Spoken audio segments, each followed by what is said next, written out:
நாமக்கு ஸ்தோத்திரம். தஞ்சாவூரில் நான் ஒரு ஐஎஸ்வரியாக இந்து குடும்பத்தில் பிறந்து வளர்ந்தேன். என்னுடைய தகப்பனார் அனுதினமும் விக்கிர ஆராதனை செய்வார்கள். நானும் அந்த தெய்வத்தை வணங்கினேன். என்னுடைய 16ஆவது வயதில் எனக்கு திருமணம் செய்து வைக்கிறதுக்காக ஏற்பாடு செஞ்சாங்க. தூரத்து உறவு மூத்த மனைவி இறந்து விட்டதுனால 2வது மனைவியாக என்ன கல்யாணம் செய்து கொடுக்க ஏற்பாடு செஞ்சாங்க. அவருக்கு அவருக்கு 40 வயசு, எனக்கு 16 வயசு. மூத்த மனைவிக்கு ஒரு மகன் இருக்கிறது. கல்யாணம் முடிஞ்சு மாமியார் வீடு வந்தேன். மாமியார் வீட்டில் 5 பேர் இருந்தாங்க. 3 தாய் இல்லாதவருக்குள்ள தகப்பன் இல்லாத 2 பிள்ளைகளும், தாய் இல்லாதவருக்குள்ள 3 மாமியார். நாங்கள் 5 பேர் இருந்தோம். அதில் 4 பேர் இல்லை கொடுமைப்படுத்த ஆரம்பித்தாங்க. ரொம்ப கொடுமைப்படுத்தி ரொம்ப எனக்கு ரொம்ப வேதனையை கொடுத்துட்டு இருந்தாங்க. மாமியார் என்ன காப்பி பண்ணாங்க. சாப்பாடு எனக்கு எங்கள் அம்மா வீட்டில் வேலைக்காரிக்கு கொடுக்குற சாப்பாடு இருக்க எனக்கு மாமியார் வீட்டில் கிடைக்கல. ரொம்ப அழுதுட்டு இருந்தேன். ஒரே ஒரு பொண்ணு மட்டும் எனக்கு அனுபவப்பட்ட சாப்பாடு எனக்கு கொஞ்சம் கொடுப்போம். நீங்கள் நல்லது கொடுக்குறேன்னு இருக்குதுங்க, கவலை அழுவாதுங்க, நீங்கள் தான் கடைசி காலத்தில் நல்லா இருக்குங்க அப்படின்னு சொல்லுவோம். இதை ஒரு பொண்ணு வாங்கி காடு போல இருக்கும். இரவெல்லாம் அழுவேன். எனக்கு சமாதானமோ சந்தோஷமோ ஒட்டுமே இல்லை. கவலை வர வர வர அதிகமாகிட்டே இருந்துச்சு. நான் வணங்கி எல்லோரும் வெளியில் போனதுக்கப்புறம் நான் வணங்கிய தெய்வத்துக்கு முன்னாடி விளக்கை வச்சுட்டு 2 கையும் எழுதி ஒவ்வொரு தெய்வத்துக்காக சொல்லி கூப்பிட்டு, வீட்டில் நடக்கிற பொறுமையை நீ மாற்ற மாட்டியா, சண்டையெல்லாம் பண்ணுறாங்க, சண்டையெல்லாம் தீர்க்க மாட்டியான்னு கதறி அழுவேன். எல்லாரும் வெளியில் போனதுக்கப்புறம் அழுவேன், கதறி அழுவேன். ஆனால் ஒரு தெய்வம்னா எனக்கு பதில் சொல்லவே இல்லை.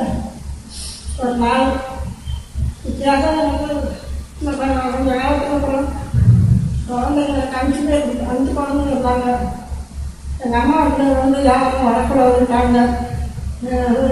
தம்பிங்கெல்லாம் எனக்கு அண்ணன் தம்பி 5 பேர். எங்கள் அம்மா அப்பா தம்பிங்களை விட்டு நான் பார்த்துட்டு சொல்லுவாங்க. ஒரு நாள் சகோதரன் எனக்கு கணவன் வந்து இன்ஜினியர் ஆஃபீஸில் படிச்சுட்டு இருந்தாங்க. அவங்க போனதுக்கு அப்புறமா வந்து ஆட்டிட்டு போவாங்க. அன்னைக்கு கடைசியாக வரும்போது அவங்க வீட்டில் இருந்தாங்க.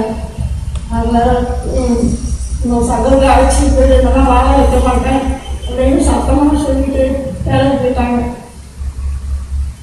அன்னைக்கு தான் நான் மனம் ரொம்ப வெட்டு தெரிஞ்சு நான் ஒரு முடிவு பண்ணேன், இங்கே இருக்கக்கூடாது. அம்மாவுக்கு போனாலும் கவலைனாலும் அவங்க சீக்கிரம் செத்துடுவாங்க, நம்ம இங்கே செத்து தரணும் ஒரு முடிவு பண்ணினேன். நைட்டெல்லாம் ஒரே அழுதுகிட்டே இருந்தேன். நைட்டில் ராத்திரில் பிசாசு வந்து என் கழுத்தை நெரிக்கும், கலையெல்லாம் திட்டிடும். பயமாக இருக்கும் எனக்கு. அந்த ஒரு பொண்ணு 6 வயசு நான் அதில் மட்டும் சொல்லுவேன். அங்கே இந்த கிறிஸ்டின்குள்ள படித்ததுனால இயேசு மட்டும் கூப்பிடுதான் பயப்படாம இந்த பிசாசு போடுங்க அப்படின்னு சொல்லுவோம். எனக்கு ஒரு நிம்மதியும் இல்லை. இனிமேல் நான் இங்கே இருக்கக்கூடாதுன்னு சொல்லிட்டு அடுத்த நாள் காலையில் பிள்ளைகளுக்கெல்லாம் சமையல் பண்ணி சாப்பாடு கொடுத்துட்டு மணி மத்தியானம் 2 மணி மூத்த மகளுக்கு 10 வயசு இருக்கும். அதை கூப்பிட்டு இங்கே வாமான்னு பாட்டி வீட்டுக்கு போயிடுவான்னு வந்து வரலான்னு நான் சொன்னேன். அது கீழே இறங்கி நான் திரும்பி பார்த்துட்டே போயிடுச்சு. நான் வீட்டுக்குள்ளே வந்து என்னோடய இதுக்குள்ள 1.5 வயசு போங்க கீழே உட்கார வச்சுட்டு அதுக்கு தொட்டி கட்டுட்டேன். யூரிச்சு கை அதை உருகி உட்கார தூக்கு போட்டு கொடுத்துட்டேன். அடுத்த அறையில் அந்த மூத்த மகளும் இந்த மாமியாரும் தீங்கிச்சுனாங்க. அப்புறம் போய் அப்போ வந்து முட்டில் ஒரு தப்பி எழுந்திருந்தோம். மூட்டில் எழுந்திருந்தும் சத்தம் கேட்டுதான். அது எழுதி வந்து பார்க்கும்போது வெளியாட்ட பார்த்தது மணி 4 மணியா 2 மணி நேரம் தூங்கியிருக்கேன். அது உள்ள வந்து பார்க்கும்போது எனக்கு நாக்கு வெளியில் தொங்கிட்டு இருந்துச்சான். உடனே சத்தம் போட்டு எல்லாரும் ஓடி வந்து கையில் எடுத்து கீழே படுக்க வச்சுட்டு டாக்டர் வந்து காட்டிட்டாங்க. அது உயிர் இல்லை வீட்டுக்கு போயிட்டாங்க. அன்னைக்கு அண்ணன் இவங்கெல்லாம் எனக்கு நல்ல நினைவு கிடையாது, ஒன்றுமே இல்லை. அதுதான் நான் காலையில் எனக்கு சில நினைவு வந்து அப்பொழுது இயேசு சாமி கல்லறையின் காட்சி தன்னுடைய மகளை பயப்படாது, நான் தான் உன்னை காப்பாற்றுகிறேன்னு சத்தம் ஏறிச்சு. அதுக்கப்புறமா நான் கல்லறை வந்து பார்த்தேன். அதே சாமி நான் ஏற்றுக்கிட்டதுக்கு அப்புறம் மீன் வரும்போது மீனை கரையில் போட்டால் எப்படி சொல்லுவோம், அது மாதிரி துணிக்க புதுசாக உயிர் வந்தது. ஆண்டவர் எனக்கு புது உயிரை கொடுத்தார். அதுக்கப்புறமா எனக்கு நல்ல சமாதானம், சந்தோஷம், எங்கள் வீட்டில் குடும்ப பாரம், கவலை எல்லாத்தையும் ஆண்டவர் நீக்கினார். அவர் எனக்கு நல்லவராக இருந்தார். மகளே, நான் பயப்படாது, அவனோட கூட இருக்கிறேன்னு சத்தம் கேட்கும். வரக்கூடிய காரியங்களாம் எனக்கு முன்னாடியே அறிவித்து பயப்படாம அவனோட கூட இருக்கிறேன்னு கற்று சொல்லி எல்லாம் வேலையை படித்து சந்தோஷப்படுத்துவார். எனக்கு இந்த பாரம், கவலை எல்லாமே என்னை விட்டு நீங்கினது. ஒரு நாள் ஜபம்னு அப்படின்னு சொன்னார். எனக்கு எனக்கு தெரியாது அந்த வரையில நாங்கள் ஒரு சொன்னார். நாங்கள் மட்டும் நான் ஒரு பார்த்துட்டேன். இன்னைக்கு சொல்லி கொடுக்குற போல எனக்கு ஜபத்தை கற்றுக் கொடுத்தார். அப்புறம் ஒரு நாள் எனக்கு 5 சகோதரங்கள், நான் சகோதரன் வேலை இல்லாமல் இருந்துச்சு. சகோதரன் வேலை தரலாம்னு கேட்டேன். மற்றவங்க இந்த சகோதரனுக்கெல்லாம் ஜெயிச்சியே கண்ணீரோடு ஜெயிக்கிறார். அதுக்கப்புறம் நான் கண்ணீரோடு ஜெயிச்சோம். வேலை கொடுத்தாரு, கண்ணீர் ஜலத்தை கட்டி கொடுத்தாரு.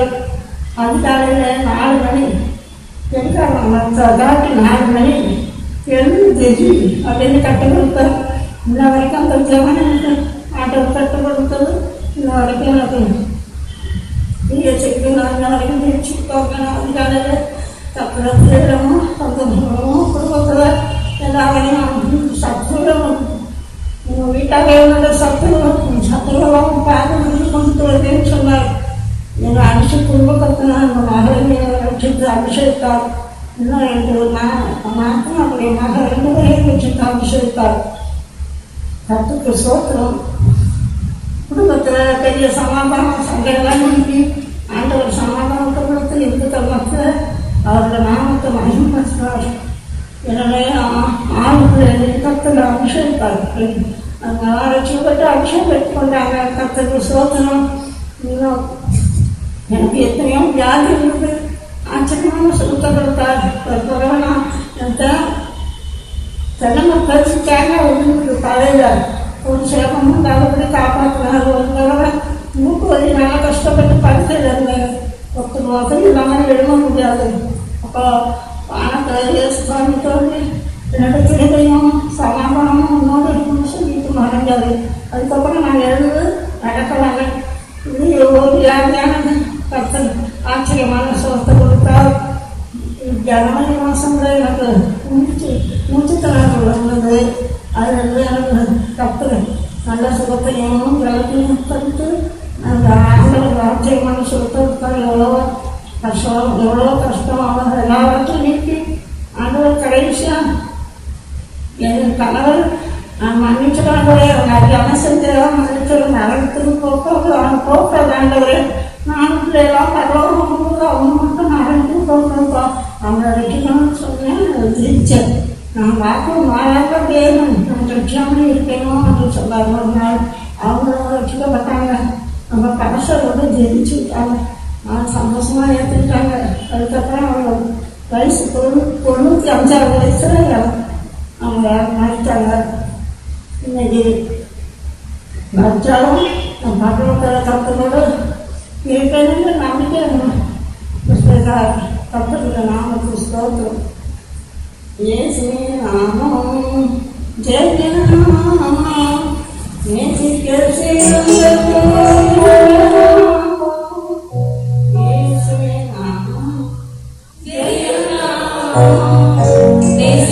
சிறந்ததோ இந்த நாமம், சர்வத்தையும் செய்த உயர்ந்த நாமம், சதாகாலம் தேசோடி பார்க்கும் நாமம், சர்வத்தையும் செய்த உயர்ந்த நாமம், சதாகாலம் தேசோடி பார்க்கும் நாமம்.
கர்த்தருடைய பரிசுத்த நாமத்திற்கு மகிமை உண்டாகட்டும்.